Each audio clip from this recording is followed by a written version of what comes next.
Vous savez comment on les a trouvés directement? Parce qu'un soldat belge se promenait près de l'hôtel Tanganyika et il voit une voiture arrêtée. Il part et il est à peine à 100 mètres, il entend le coup de feu et il voit filer la voiture. Et le lendemain, il témoigne. C'était la voiture avec laquelle le PDC faisait sa propagande électorale, etc. Alors là, bon, on était vite sur la trace. Comme procureur du roi, j'ai eu tout ce qui était possible et imaginable de facilité pour qu'on conduise à bien cette enquête.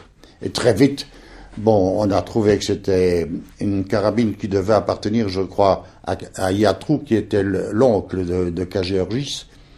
Alors bon, on a commencé par les arrêter. Je sais, moi, par les événements, que Kagéorgis a tiré une balle de carabine en se cachant dans les buissons, peut-être à 100 mètres de là. C'était un excellent tireur et il a été tué sur le coup.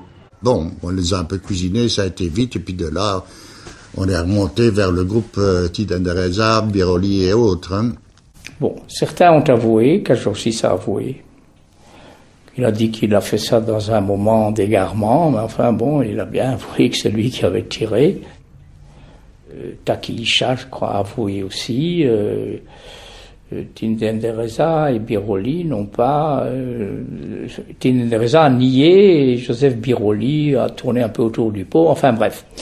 Kagéorgis niwe avuga ati je ngiye gupfa kandi akwiye gupfa mugabo naho ngiye si jewe nari kwibwira jewe mugereki mutoya yuko nkwiye kwicubya mwana w'umwami ivyo yavuye n'abantu bantumye.